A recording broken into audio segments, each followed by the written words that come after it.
destabilize Egypt and destroy the legitimacy of his regime. He is defending the security forces' crackdown on protesters. Let's get right to Walid Phares. He is a Middle East expert for Fox News, live with us in Washington, and the author of the book, The Coming Revolution, which deals with this very matter. Walid, what are we to take away from all of this, especially given the fact that he did not say that the security forces would be withdrawn, and he did not say that internet connections and social communications would be restored? Look, Shep, this is a shot of morphine. He is trying to gain time. Changing his own cabinet, replacing it with another own cabinet, is only a test to see if the opposition, if the demonstrators on the street will get the signal and then empty the streets. I don't think this is going to work. But I think that the real negotiations now, and to answer a question that you asked before, was between Mubarak and the real commanders of the armed forces on the ground. This is what the game is, because the demonstrators on the streets are charged. They want to go. And then there are radical forces, including the Muslim Brotherhood and other radical forces, who are pushing for a total regime change. What Mubarak is doing right now is asking his army, will you stand by me? If I offer a new government, what is your price? I think that's where real negotiations are happening right now. John Bussey from the Wall Street Journal has been in touch with folks over there, including a former ambassador to Egypt, and the indication has been, at least, that the last thing they want to do on the ground is pit the security forces against the people.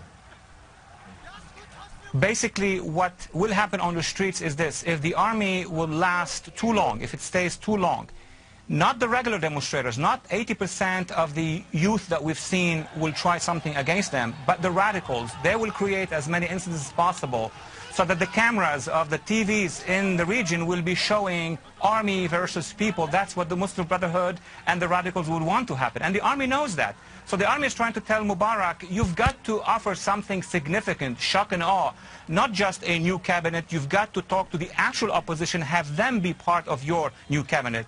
Mubarak didn't do it so far. He may try in the future. I don't know if time is on his side on this one. Walid Phares, stay right there. Breaking news just coming from our correspondents in Egypt. This from Greg Palcott, who is on the ground in Cairo and has just sent this urgent dispatch. He has spoken with people around this situation and close to the demonstrations who say all believe that President Mubarak's address is not enough, that the demonstrations are highly likely to continue, and they don't believe anything on the ground would change. Walid Phares, any surprise to you? Not at all. I mean, when you watch them and you listen to the actual slogans and chanting, when you examine what's happening also online just before the online instruments were shut down, this is a regime change for them. But the problem, Shep, is that those civil society forces who are using Facebook, Twitter, and everything that resembles to a civil society activity are also, under the pressure of more radical forces. That's why it's very difficult for Mubarak to satisfy the radicals and the actual civil society forces.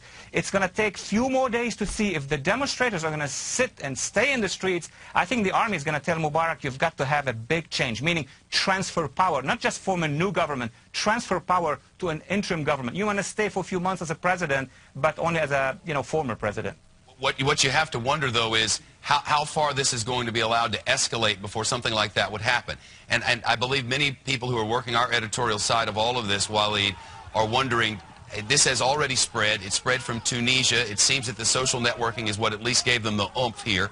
I mean, does this spread to Jordan? Does this spread to Saudi Arabia? And are these things that are under consideration and being watched at the White House? It is very interesting that where those revolts are spreading, as I argued in my book, are in the countries which are on the United States or Western side. It's interesting. You have Tunisia, you have Egypt, you have Jordan, you have potentially in Yemen, and the countries such as Syria and Iran and Sudan, where they have anti-American but very strong police. This is not yet happening. I think, though, because of the internet and because of the globalization, everywhere in the Arab world, they're looking at what's happening now in Egypt, and they say if the Egyptians themselves can provoke change and get change at some point with these demonstrations, why not us? Nobody anymore is shielded, not even Syria or Iran, from this.